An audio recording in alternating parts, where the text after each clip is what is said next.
Hello everyone, welcome to my channel. आज हम करेंगे बीएड का एक topic that is models of teaching.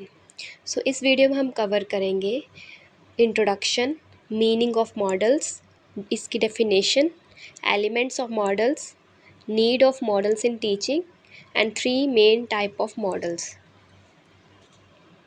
Let's start with introduction part. First, introduction. Model of teaching are instructional design.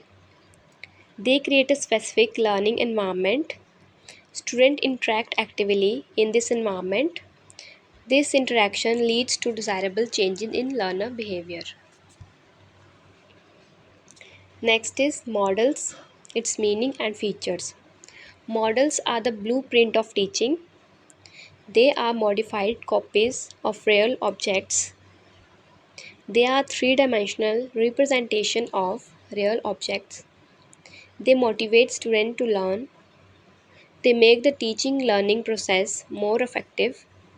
They are mainly used in science, mathematics and social science. Models are जो हम BEd में अपने जो models बनाते हैं, हम यहाँ पे उन्हीं मॉडल्स की बात कर रहे हैं, ठीक है, जिससे क्या हम बच्चों को इंटरेक्ट कर सकते हैं। तो ये जो हमारा भी कोई भी जो एक टीचिंग होती है उसमें क्या होता है, जो हमारा रियल ऑब्जेक्ट है उसकी हम क्या करते हैं, वहाँ पे एक मॉडिफाइड कॉपी बनाते हैं वहाँ पे हम, ठीक है। जो रियल ऑब्जेक्ट होता है ना, उसके हमने डुप्लीकेट बनाई होती है, उसको ही हम बोलते हैं models. Next is definition of models given by Hyman. Model is a way of thinking. Second, Rayburn, it is a copy of a real object. Next we have elements of model.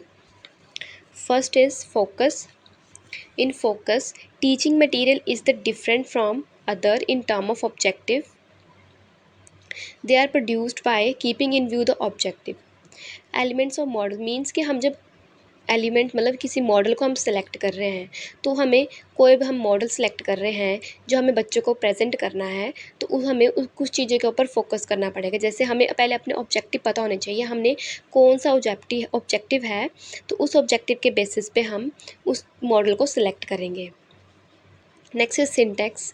It involves procedure of activities or phases of teaching that is pre-active, interactive and post-active.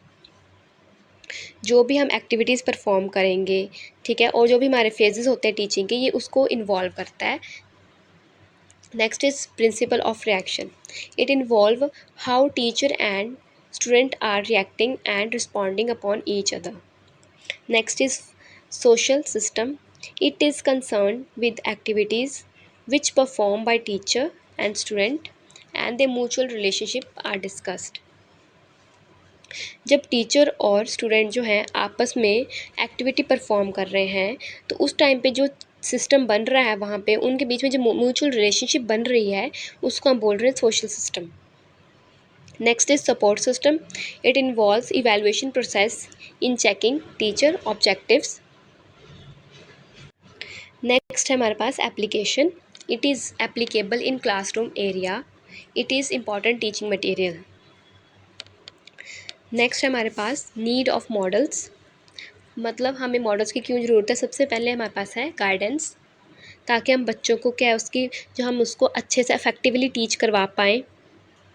Next is evaluation, help in knowing strength and weaknesses.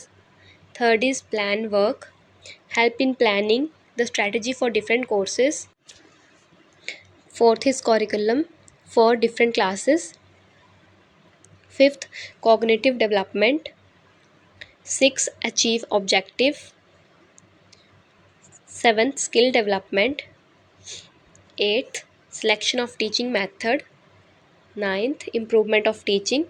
Means हम जो हमारे teaching जो हमारे methods हैं हम उनको systematically क्या improve कर पाएँ, जिसकी वजह से क्या होगा, बच्चे जो होगा अच्छे से उस चीज़ को क्या कर पाएंगे, अच्छे से उस चीज़ को अंडरस्टैंड कर पाएंगे। हम कोई भी उसको कंसेप्ट पढ़ा रहे हैं, अगर इन केस हम बात करते हैं साइंस की, तो साइंस में जैसे अगर हमने बच्चों को कुछ अगर हार्ड पढ़ाना है, तो उसका हमने एक मॉडल तैयार किया, ठीक है, तो वो हम बच्चे के आगे प्रेजेंट करेंगे।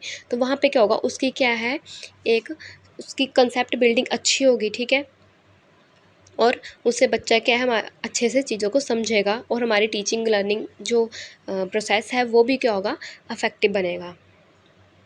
Next is behaviour development. Behaviour development में आएगा, इसमें क्या होगा, बच्चे का बिहेवियर में भी डेवलपमेंट आएगी। Next is 3 main types of models. अब हमारे पास 3 अलग अलग टाइप के मॉडल्स हैं। First is philosophical model of teaching, psychological model of teaching and third is modern teaching model. So philosophical model of teaching में हमारे पास 2 मॉडल आते हैं, that is insight model given by Plato and second impression model of teaching that is given by John Locke. In psychological model में भी 2 model आते हैं हमारे पास, बेसिक टीचिंग मॉडल जो कि रॉबर्ट ग्लेजर ने दिया था, और जो ये बेसिक टीचिंग मॉडल है इसके ऊपर भी हम एक अलग से वीडियो बनाएंगे, इसके ऊपर एक कंप्लीट वीडियो है वो हम बनाएंगे इसके ऊपर। And second model is interaction model that is given bye Flander. Third is modern teaching model, इसमें भी अलग अलग टाइप के मॉडल्स आते हैं। First is social interaction model which includes social development of human being is emphasized. Second is information processing model which is concerned with intellectual development of individual, and the third one is personal development model, process in which individual construct and organize their unique reality, and the last one is behavior modification model. It deals with the behavior modification. So this is all about the models of teaching, and next video में हम करेंगे basic teaching model. So next video देखने के लिए please like share and subscribe. Thank you for watching.